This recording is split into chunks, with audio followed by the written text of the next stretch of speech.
Garo gusto ko ining kaputan. Ay, Jessa. Rainina, Jessa, bakit garo halup-halupon ka sa ilaw? Kailangan pa bang i-memorize yan? Basic. Ay, paano dikit na duros?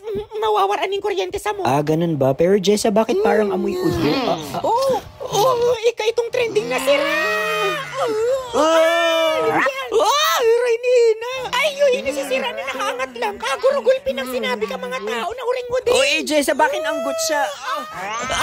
Palpal ka ba? Malamang maaanggot talaga yan. Tamis kimayo siyang sinasabi, pinanginginutan nindong. Jessa, paranino siya. Garo baga itong mga kapitbahay nindong. Nahiling ka lang na. Na nakaangat-angat sa buhay kung ano-ano ng huring-huding and fake news sa kinakalat. Rainina, Jessa, magagadan kita sa kadaldalan ta. Mayo akong nahihiling, Rainina. Ayoko pa pong magadan like super legit and all. Uy, puro punduhan nindo ako sa mga sinasabi nindo sa kuya. Day, totoo yan. Pag yaon ako digdi sa Eraro, may nasasabi. Ngunyang nagbutwa ako, may masasabi pa din. Manang pasirin nga. Broski, you got it right. Alam mo, tama ka. Kahit anong gibuhon mong may masasabi talaga yung iba sa'yo. Kaya just keep swimming, just keep swimming. And don't mind the huring-huding and fake news. Yeah. Ang importante, ara mo yung totoo. And you are surrounded by people who believes in you.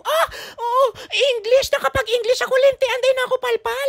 Pak, di mo kinaya yun. Congrats, Jessa. Tama talaga ang kasabihang tell me who your friends are and what, ha? I'll also tell mine para kagulpi kitang mag-arambagan sa irinuman. Ay, naku, Jessa. Diba? Ay.